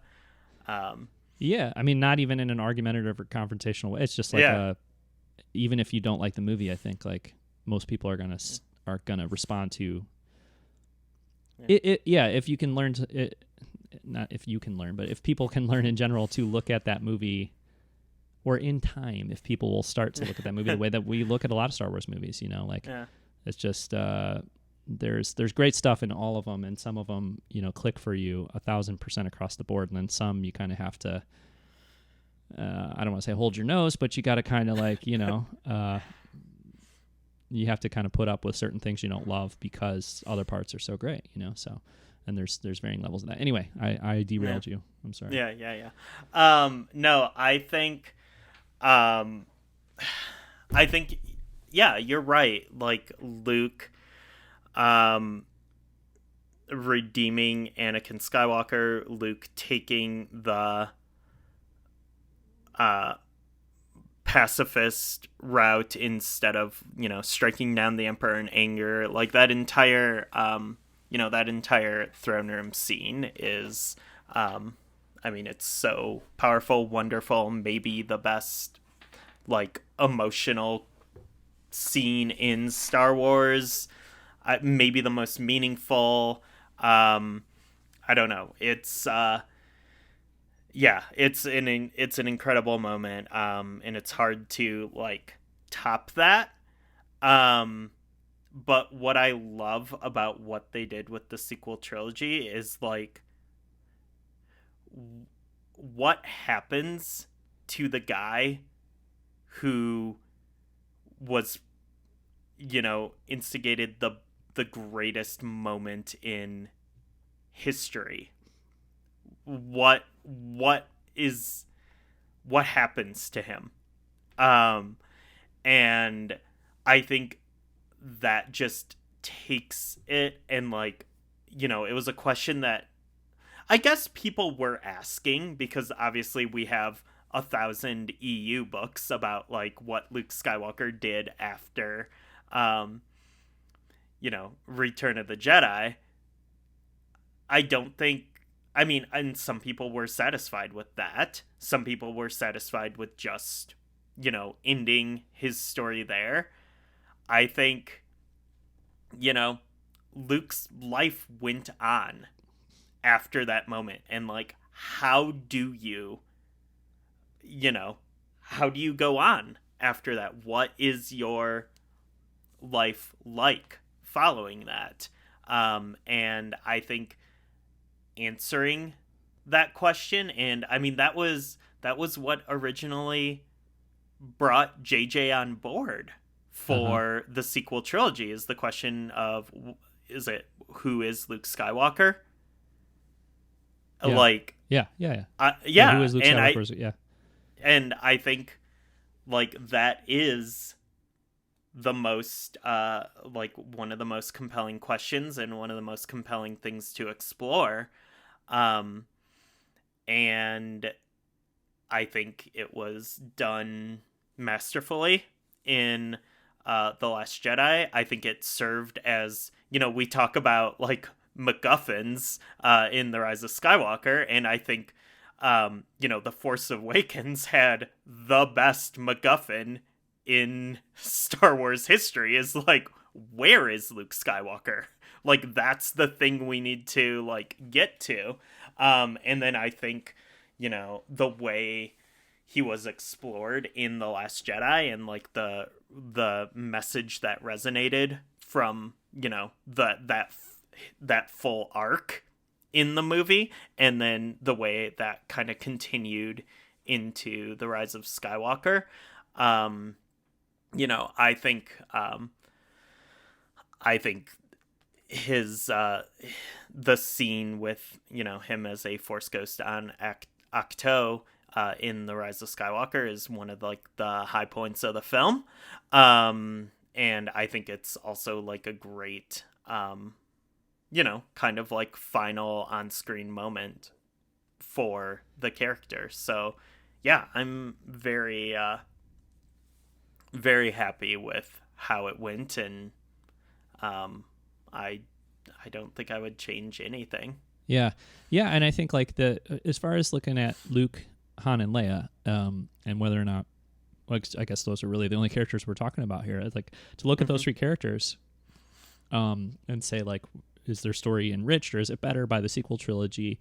I think Luke, it's the most demonstrative of the issue and the problem and the challenge of that, which is to say, like, you have to, for it to be worth telling, I think you have to challenge the character, and then in that process you have to challenge the viewer, you know. And like Luke's story is the one that challenged audiences and viewers, especially people who are really like kind of entrenched in like the original trilogy and the story of the original trilogy. Like, it was very challenging for them. We still see people struggling with that, and you know, it's so interesting because I was talking to family members, obviously, over like kind of the holiday break here, and a bunch of people in town, or even just people I don't see as often, and like, especially when a new Star Wars movie is out, but just in general, like, they talk to me about Star Wars, you know, like, I'm like, within my family, it's like, oh, that's the guy that, you know, he's the Star Wars obsessive, whatever. So people always want to bring this stuff up with me, which I love. But I was talking to some kids in my family and some adults in my family about the sequel trilogy, and they were asking me about The Last Jedi. A couple people hadn't seen The Last Jedi and were asking me about it, and they started telling me what happens in the movie, and they started telling me about like how dirty The Last Jedi did Luke Skywalker and all this stuff, you know. And it's just like, well, I understand to a certain extent. Like, I mean, I really am not a fan of criticizing a movie you haven't seen, although I'm not going to say I've never been guilty of it myself, because I have. But like, really kind of just like repeating these talking points that you see in culture, right? Like, you know, that's not my Luke Skywalker, and Luke Skywalker never would have done these things. And also a lot of conversation about how, hey, the sequel trilogy should have had one person making all three movies, and then you wouldn't have had the problems that you have, like with the character of Luke Skywalker in The Last Jedi, etc.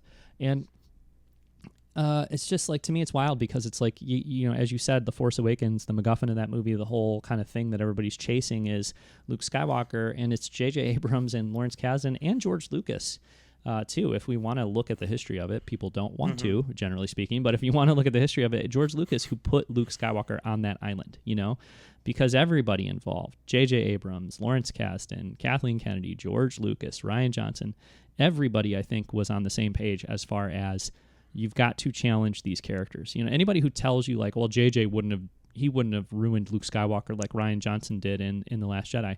He wouldn't have done the exact same thing, and he said that in the last, you know, couple months. But J.J. Abrams is the one who brought you divorced or separated Han Solo and Carrie Fisher. You know what I mean? J.J. Abrams is the one who brought you, oh, the offspring of Han and Leia is the galaxy's ultimate villain right now. You know what I mean? Like, he is the one who, you can see in all the other choices he made in The Force Awakens that he's challenging these legacy characters.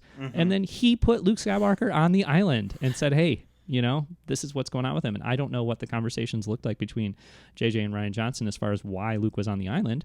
But the way Kathleen Kennedy talks about it is sort of like, we wanted each director to kind of find the story they wanted to tell, etc. So I think it seems to me it was like, hey, you know what? he's in a challenging place. He's run away to this island, and tell the story you want to tell about why he's there. But regardless, everybody was looking to challenge Luke Skywalker, you know, I think, as far as that creative team goes. And it's so challenging to audiences because, like you brought up the books, I think the books, even the books in the 90s compared to the books now in the sequel trilogy era, I think they had a very different role to serve in the 90s, personally, and early 2000s, like with the, all those post-Return of the Jedi books. I think the role was, hey, you can't have any more Star Wars movies, but you still want to go on some fun adventures with your old friends from those Star Wars movies. That was like the purpose of those books, And it's not to say that those books didn't challenge the characters either, or to be reductive about them, but I just don't think they had the same purpose, And now it's like with these sequel movies, it's not just about having another fun adventure with your old buddies. It's about telling meaningful stories about those characters, and a necessary part of that is challenging them. And so anyway, like that Rise of Skywalker scene on Ahch-To that you've brought up, it's just so important and so good. And I'm talking to family members over the break, and I'm explaining like what's going on with Luke and why he's there and all that. And some people I started the conversation with, and they were like, "He's not my Luke Skywalker." And by the end, they were like, "Nope, he's not my Luke Skywalker." And then other people I talked to, explaining like, okay, who is Luke Skywalker in Return of the Jedi? Who is Luke Skywalker in that moment when he turns his lightsaber on and almost kills his nephew? And then what do you think the Luke Skywalker from Return of the Jedi would do after turning on that lightsaber and realizing what he had done? He would run away, right? And like, at least a couple people I talked to were like, absolutely, that's what he'd do. It makes a ton of sense. Now you can always criticize, like, you didn't have to put him in the situation where he's turning the lightsaber on over his nephew's sleeping body or whatever. But to me, the point is that story really works. But, and I don't want to like pat myself on the back here too much. Well, that's kind of what I'm doing. But as far as like this, I'm getting to a point though, I think. As far as the whole Luke Skywalker story in The Last Jedi and Rise of Skywalker goes, as much as I think the Luke Skywalker story in The Last Jedi is beautiful and the best way to tell the story of Luke Skywalker, in middle age or whatever, all that stuff, I do think it was challenging to the point to certain audiences anyways. It was challenging enough that some people just kind of shut down and didn't want to engage with like, why is Luke there? Or didn't want to accept that was the version of Luke Skywalker that's there. And that's still going to be the case with Rise of Skywalker, but I think that having that scene in The Rise of Skywalker with him saying, I ran away because I was afraid, I was wrong, don't you do the same thing?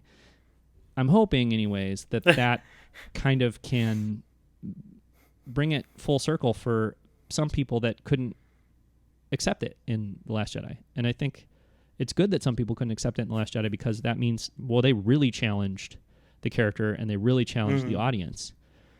But then it's nice in the Rise of Skywalker to kind of have that moment where it's totally thematically, and as far as the character goes, it completely lines up perfectly, I think, with Luke Skywalker from The Last Jedi. But it's also maybe going to kind of be a little more explicit explanation of why he was there than you got in The Last Jedi. I love like just reading between the lines on everything you just said. And well, that's like the story. That's like the reason for me being like, well, I sat down with some of my family members and I explained to them why. It makes me sound like such an arrogant, like whatever. But like, it's not because these people couldn't figure it out on their own. It's because like it challenged people to the point like maybe they didn't want to think about it. I think. If you didn't understand The Last Jedi, don't worry. JJ explains it to you in The Rise of Skywalker. Yeah, sort of, but I don't know. Yeah. But you like that scene, right? I love that scene. Yeah, I think it's one of those things where it continues the tradition of weird Luke Skywalker hair, which is great. Always different. Never know what to expect. Yeah.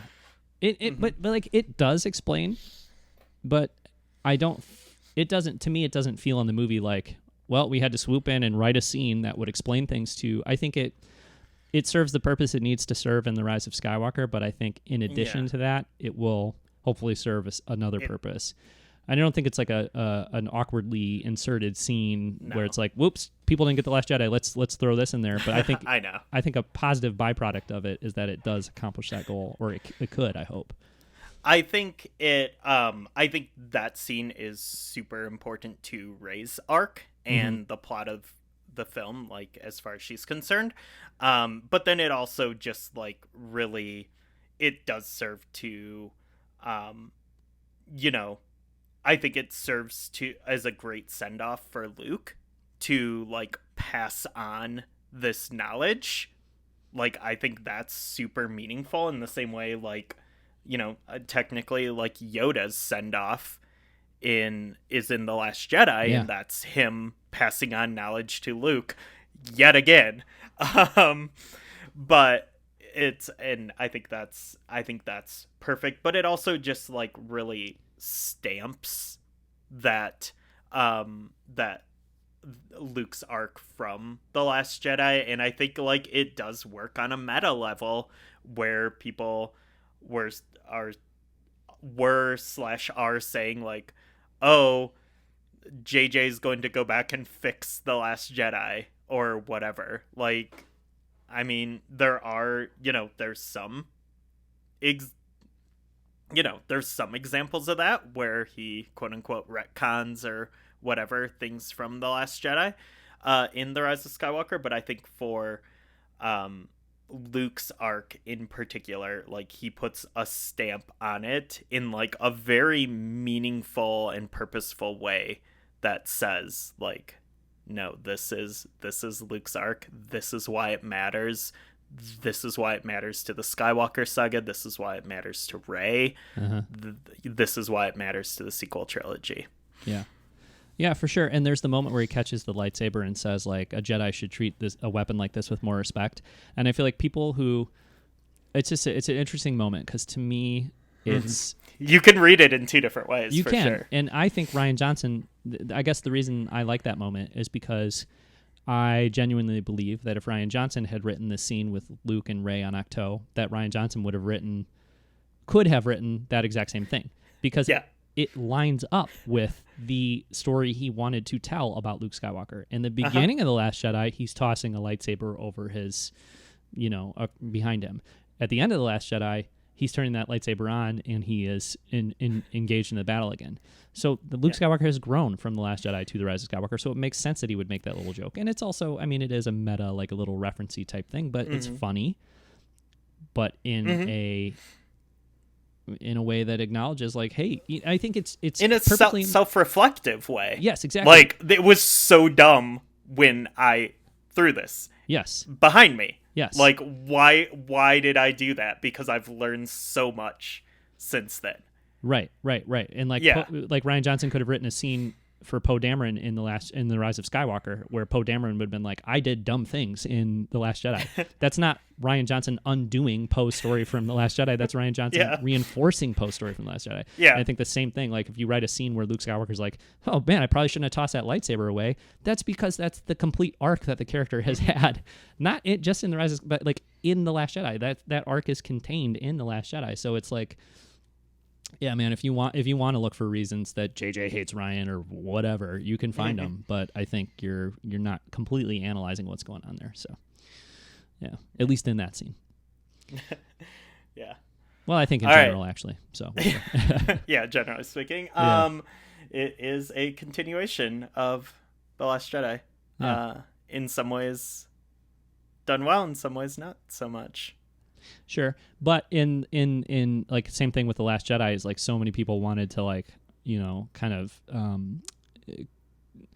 tell the narrative of Last Jedi being a reaction to and a rebuking of The Force Awakens because of things like the way Luke is represented or whatever. And it's like, no, I think it is telling an interesting story in response to the movie that came before it. And, like, just because he kills Snoke doesn't mean he's like, hey, everybody knows Snoke sucks. Suck it, JJ. Like, that's not the point of killing Snoke in The Last Jedi. It's not the point of having Luke being challenging in The Last Jedi.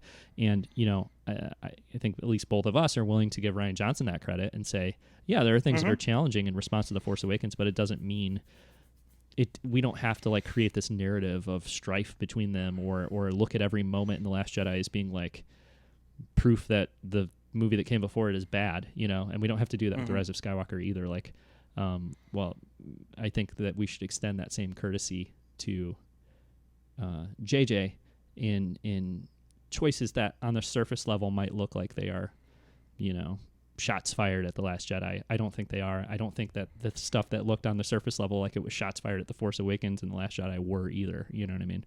So.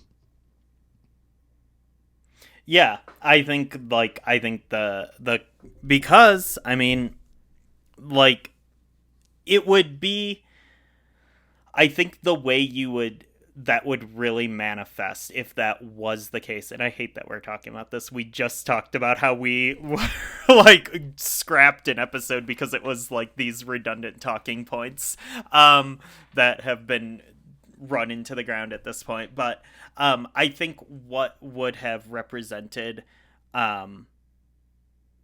this lack of continuity would be if things were just ignored or you know, like just not followed through on in any capacity or not acknowledged. And I think like the Rise of with the Rise of Skywalker, JJ does follow through with plot lines from The Last Jedi. And I think the question is not like, is he like, ignoring them? Is he retconning them? It's like, is he executing them well? I think is the question in the conversation that we should be having. I think the Luke thing, he executed well. I think there's,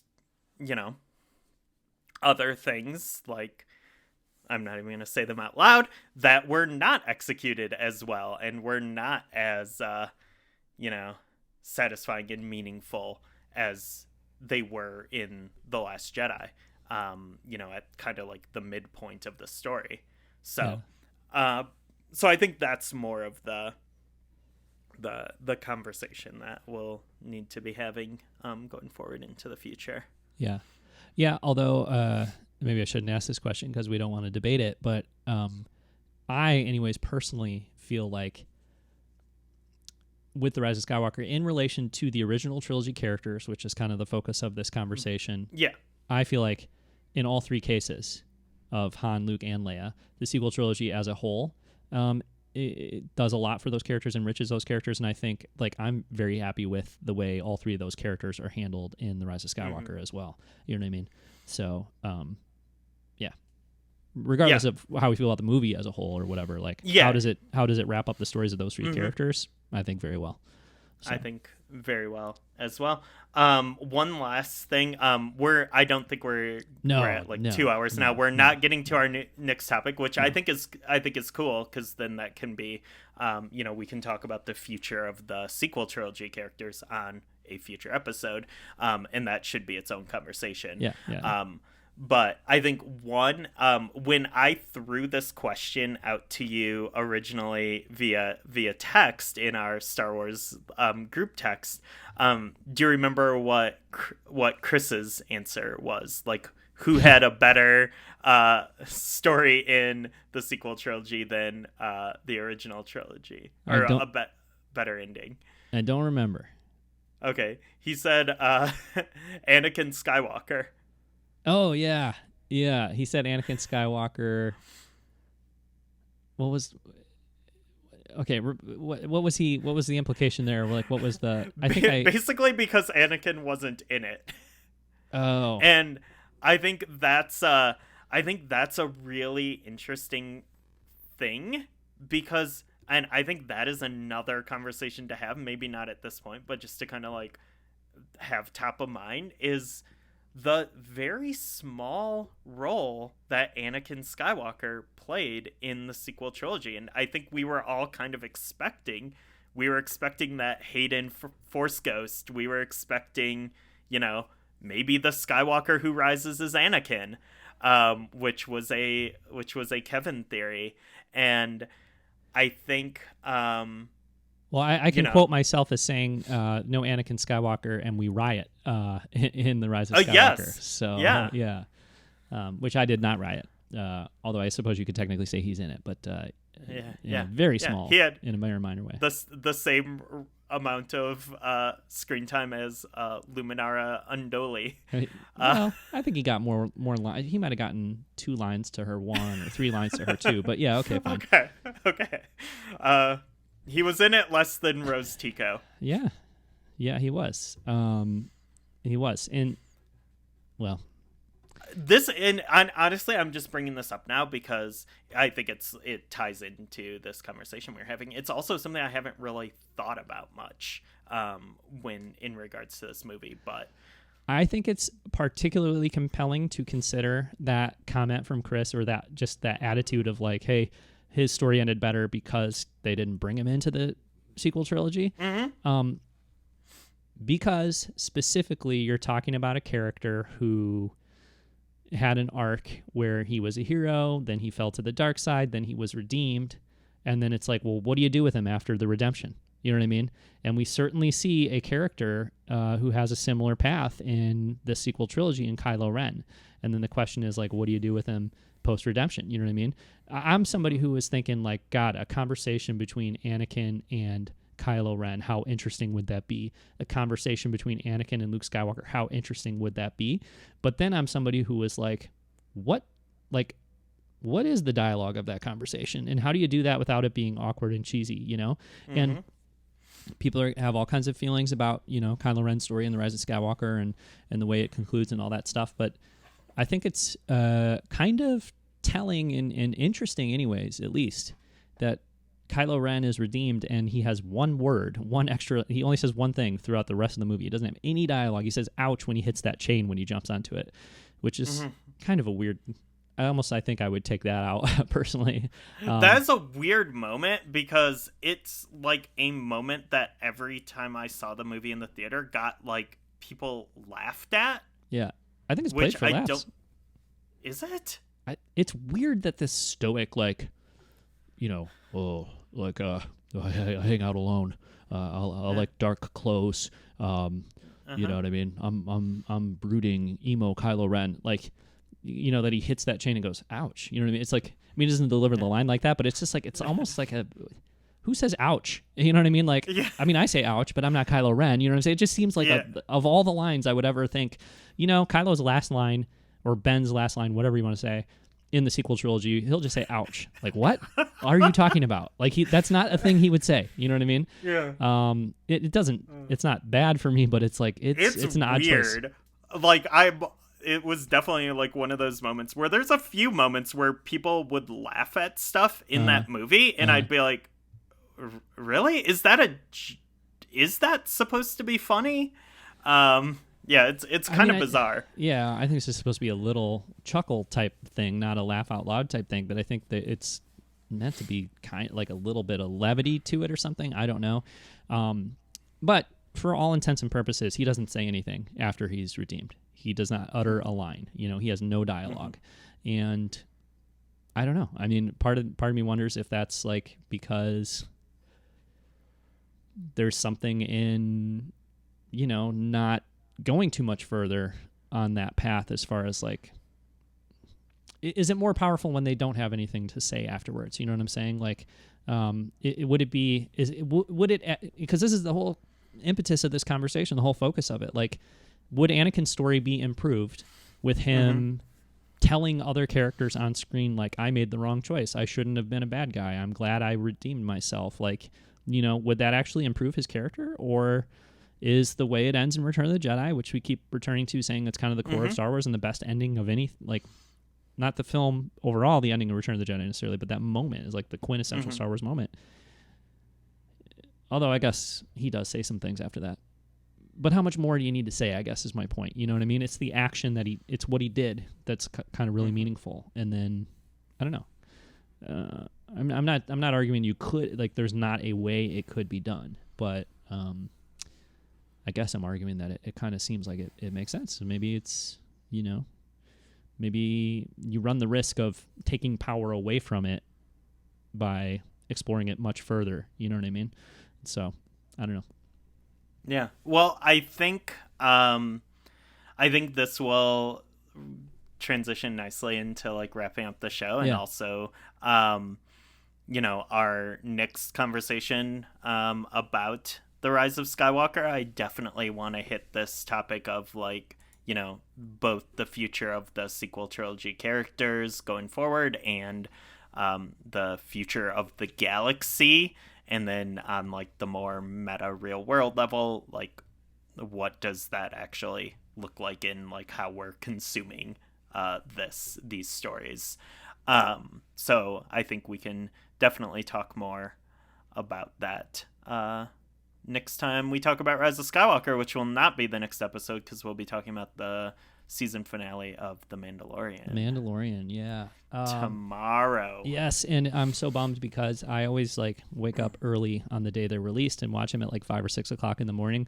But tonight I'll be out of town with the fam and staying at a hotel with some garbage Wi-Fi and in a hotel room, etc. So I think I'm probably going to hold off until tomorrow afternoon sometime to actually watch the season finale. So you and Kevin and Dan will have to make a separate text thread to talk about that without me, because I will probably be late to the party, as they say, as far as that stuff goes.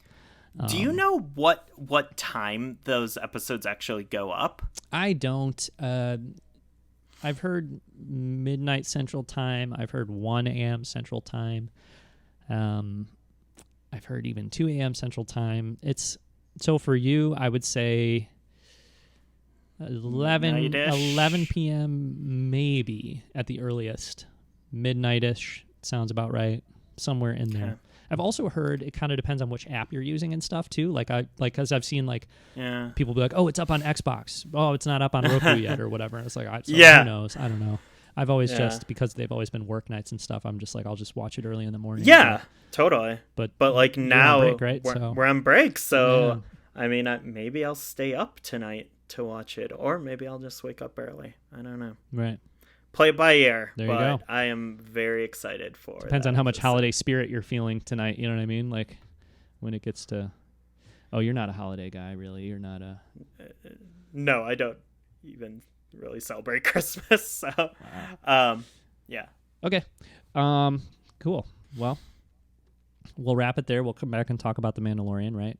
In a couple days. So once you've digested this 2-hour episode, we'll just throw another one at you in a couple days. You're right back with that. Yeah. Yeah. Well, it's Christmas break. Okay.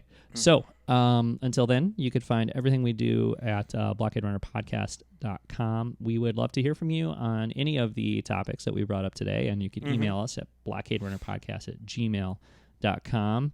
The show is on Twitter at Blockade Run. Ryan, you are on Twitter at Brandwarf, BRAWNDWARF. All right. So thank you for watching. Thank you for listening. Hope everyone's having a very happy holiday and an enjoyable break of some kind. And we'll be back in a couple days with a little bit of Mando chat.